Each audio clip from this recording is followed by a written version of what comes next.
ერთ დღე არ არსებობს ხატვის გარდა. ჩემთვის პროფესიაცა, დასვენებაცა და თვით გადარჩენაც არის, იმიტომ რომ მე თუ არ მქონია როდეს მე დეპრესია და ცხოვრება ისეთ დინამიურია, რომ გვაქვს ბედნიერი დღეებიც და ცოტა რთული დღეებიც და ჩემო პროფესია მე გადამარჩინა მენტალურად, ის რომ მე სილაღე დღემდე დამჩა და ჩემში შიგნით ცხოვრობს პატარა ბავშვიც, როგორიც ვარ და ის რომ დეპრესია არ გამომიცდია, პირდაპირ მხატვრობასთან დაკავშირებული. ასე მგონია რომ ყველაზე ბედნიერი პროფესია. ბათუმში მცხოვრები მხატვრისთვის, ნინო გოგოლიშვილისთვის, საკუთარი სახელოსნო მხოლოდ შემოქმედებითი სივრცე არ არის. არამედ ადგილი, სადაც ყოველდღიური გამოცდილება ფერებად და ისტორიებად იქმნება. სწორედ აქ იბადება მისი სამყარო და იდეები, რომლებიც მოგვიანებით ნამუშევრებში გადადის. სტამბული ჩემთვის ერთ-ერთი საყვარელი ქალაქია და საკმაოდ ბევრი სერია მაქვს შექმნილი სტამბულის სერიაზე. მე ჩემი ნახატი სტამბული ღამით მოხდა ბერლინალეზე, სტამბულში და მე გავაგზავნე სტამბულის სერია. რაღაცნაირად კონტრასტული ქალაქი არის და მე ძალიან მაძლევს შემოქმედებით მუხტს. ეს კიდევ არის ნინო და ალი, მაგრამ იმიტომ არ დამიხატავს, რომ ბათუმის ფაქტიურად სიმბოლო გახდა ნინო და ალის ქანდაკება. მე ძალიან მიყვარს ლიტერატურა და ყურბან საიდის ლიტერატურის ემოციით დავხატე და თან კიდევ გარდა ამისა მომწონს კონცეფცია, რომ ბათუმში დღემდე არის ოჯახები ორი რელიგიით, მუსლიმანების და ქრისტიანების და ჩემს ოჯახშიც ყოველთვის ასე იყო და მომწონს ეს სიმბოლო და მაქვს ნინო და ალის ძალიან ბევრი სერია. მე ვიყავი ეგვიპტეში, სადაც მოვხატე ისევ ბულურუსის სიმპოზიუმზე ნავები და გრაფიტი. და რო ჩამოვედი, იმდენად მენატრებოდა ნამდვილი ნავები მოგვახატინეს იქ. ალექსანდრიაში და კაიროში ის ნავები დარჩენილი და მე რო ჩამოვედი, დავუბრუნდი ამ თემას და ვოცნებობ, რომ სამომავლოდ მთელი ექსპოზიცია ნავებზე შევქმნა. ეს მენადაქვეითებულებს მიუძღვენი.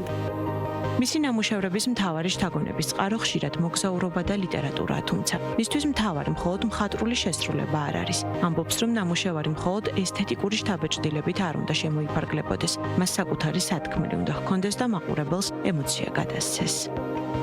ჩემი მისია არის ნახატებზე მუშაობის და სტილოებზე, რომ ადამიანებს გადავადო ემოცია, მივანიშნო სათქმელი და არ იყოს ჩემი ნახატები მხოლოდ ლამაზი. როცა მეუბნებიან, რომ ნახატი ლამაზია, მე მწყინს მირჩევნია, რომ მითხრენ საინტერესო ნამუშევარია. ყოველთვის მაქვს ჩადებული შინაარსი და კონცეფცია ყოველთვის აქვს. ეს ნახატი კიდევ მიუძღვენი ჩემს უკრაინელ მეგობარ მხატვარს ალიონას, ეს 2022 წელს დაიხატა, როცა დაიწყო ომი უკრაინაში და ეს ქალბატონი ხატავდა წავიდა კიევიდან, ხატავდა ბუნკერში და ეს ჩემი ავტოპორტრეტია და ეს იყო შორიდან თანაგრძნობის და იმედის გაგზავნა. ფერებში ნამდვილად მიყვარს აქცენტების გაკეთება რომელიმე კონკრეტულ გამაზე, იმიტომ რომ ექსპრესიას აძლევს ნახატებს და ალბათ ჩემი დამახასიათებელი მანერაც ეგ არის, რომ სხვადასხვა ფერების ამდენი ფერი არის ერთ ტილოზე და ბუნებრივი გამოხატვა არის, ეს ალბათ ჩემი დამახასიათებელი. ამ ხედვას სხვადასხვა სერიასა და მხატვრულ ფორმაში ავითარებს. ტილოსთან ერთად მუშაობს ხალიჩაზეც. ქმნის ქალის თემატიკას, პეიზაჟებსა და ნამუშევრებს, რომლებშიც სხვადასხვა კულტურული გავლენა იკვეთება. ხალიჩებზე ნახატები სულ სხვანაირი ფაქტურით გამოდის და რთულია ტექნიკურად, მაგრამ ძალიან ისეთი გამოდის ემოციური და ეს არის ქალების სერია, ქარგავი და მქსოველი ქალების სერია, აჭარა ქალებს მიუძღვენი. გონია რომ რაღაცა მხატვრებს აქვთ კოზირი, რომ სხვადასხვა კულტურა დააკავშირონ ერთმანეთს. ამიტომაც მაქვს ფსევდონიმი აღებული art პოლიგლოტი. ანუ გონია რომ თვითონ ფერწერაა პოლიგლოტის როლში, იმიტომ რომ არ ჭირდება თარგმნა, არ ჭირდება ზედმეტი მინიშნებაც კი ადამიანს, როცა ენა არ ესმის, მაინც პოლიგლოტივით ესმის ტილოებიდან ხმა. ეს ნამუშევრები არის მაღალმთიანი აჭარა, ეს არის პეიზაჟი მთაში, გოდერძის უღელტეხილზე, მაქვს სახლი კურორტ ბესშუმში და ეს არის იქედან ჩემი ხედი. ეს ხეზე შესრულებული ნამუშევრებია. იმდენად შთაგონებას მაძლევს ეს ალპური პეიზაჟები, რომ ტილოები გამითავდა იმდენი ხატი და მე იქვე ავიღე საკოცონოდ გამზადებული მასალა და დავგრუნტე და დავიწყე ხატვა. სახელოსნო კი მხოლოდ სამუშაო სივრცე აღარ არის. დროთა განმავლობაში ის ხელოვნებისა და ადამიანების შეხვედრის ადგილადაც იქცა. ძალიან მინდოდა რომ მინიატურული სცენა მქონოდა სახელოსნოში, იმიტომ რომ მიყვარს ახალი საინტერესო ადამიანების და კარგი პერსონაჟების აღმოჩენა და წიგნის კლუბში როცა ვიწვევდით, ბუნებრივია სახელოსნოში არ ქონდა სცენა. აქ იყო ერთი ჩვეულებრივი სათავსო დედაჩემის, ეს იყო ეგრეთ წოდებული სამურავე. აქ ვინც არის პერსონაჟები და ხატული კედლებზე, ყველა არის ქალი.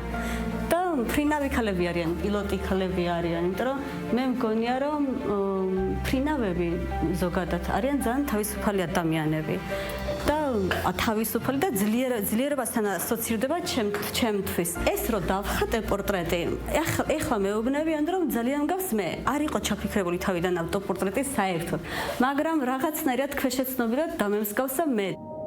სწორედ ამ სივრცეში გაჩნდა კიდევ ერთი ინიციატივაც, წიგნის კლუბი. მარტო ჩემი სივრცე კი არ გამოვიდა, თითქოს ჩემი სახელოსნო, მაგრამ ყველას ეკუთვნის ქალაქში და ბევრისთვის გახდა თავდაბლობის გარეშე რო ვთქვა ნავსაყვიდელი და თავიდანვე ესეც იყო ჩაფიქრებული, რომ მინდოდა რომ ადამიანები გამემხნევებინა და სახელოსნოში რომ მოსულიყვნენ, რუტინა და პრობლემები დავიწყებოდათ და ამიტომაც შეიქმნა ეს წიგნის კლუბიც, ეს ინტერიერიც, ეს ახალი სივრცე. თვლი რომ თვალები ძალიან მეტყველია და ამ შემთხვევაში მინდოდა მეჩვენები რომ ლიტერატურა და წიგნები არის ჩვენი თვალები. და ყველა ფრინავ ქას მიაქვს წიგნები. მიაფრენს საში წიგნებს და კიდე ძალიან მიყვარს ჩვენი ქართული ანბანი და აქ მერცხლებს მიაქვთ კუდებით ეს ანბანი. ფიქრობ რომ ულამაზესი ანბანი გვაქვს. წიგნის კლუბი უფრო გასერიოზულდა, დაემატა პოდკასტის ფორმატი და ეხლა უკვე წიგნის კლუბში როცა ადამიანები მოდიან და გვესაუბრებიან მათ შემოქმედებაზე ან ახალ წიგნზე, ხშირად არის წიგნის პრეზენტაციები, გარდა ამისა მე მათ პოდკასტში უკვე ვწერ და ისტორიად ვტოვებ და თან ესეთი ფორმატი მოვიფიქრე რომ ამ ადამიანების პორტრეტების სერია შევქმნა საუბრის დროს პოდკასტში და მე საბოლოოდ მინდა რომ როცა დაგროვდება ჩემი რესპონდენტების პორტრეტების სერია, მინდა რომ გამოფენა გავაკეთო. დღეს ეს ადგილი უკვე ბევრ ადამიანს აერთიანებს. იდეა, რომელსაც თავდაპირველად სკეპტიკურად უყურებდნენ, დღეს საკუთარი ფუნქციის შესრულებას იწყებს. ძალიან მაინტერესებს მეც მათ შორის რა იქნება 5 წლის შემდეგ, იმიტომ რომ თავიდან არავის არ ეჯერებოდა ქალაქში რომ შეიძლებოდა შემდგარი იყო რაღაც ჯგუფი აქტიური, რომელიც ფორმალურად კი არ რეალურად კითხულობს წიგნებს და ამ წიგნებზე საუბრობს, იკრიბებიან დღევანდელ ჩქარი რიტმში და დაუჯერებელი იყო და ცინიკური დამოკიდებულებაც კი ჰქონდა, მაგრამ მე ჩემი ჯიუტი ხასიათიდან და პრინციპულად არ გავჩერდი და ძალიან მიხარია რომ ასეც მოვიქეცი, იმიტომ რომ მე პირადად მეც მეხმარება რომ როცა აქტიურად მხატვარი გაძლევს საშუალება ასეთი ფორმატის სახელოსნოში, რომ ჩაკეტილი როცა მუშაობ მხატვარის სახელოსნოში, საინტერესო ადამიანები მიიზიდოს სახელოსნოში და შენც განიტვირთო და მე მგონი ამ სივრცემ თავისი როლის თამაში უკვე დაიწყო. ნინო გოგოლიშვილისთვის ხელოვნება მხოლოდ ტილოზე დატანილი ფერები არ არის. ეს არის გზა, რომელიც ადამიანებს ერთმანეთთან აკავშირებს. ამიტომაც მის სახელოსნოში დღეს არა მხოლოდ ნახატები, არამედ ახალი იდეები, დიალოგები და საერთო ისტორიებიც იქმნება.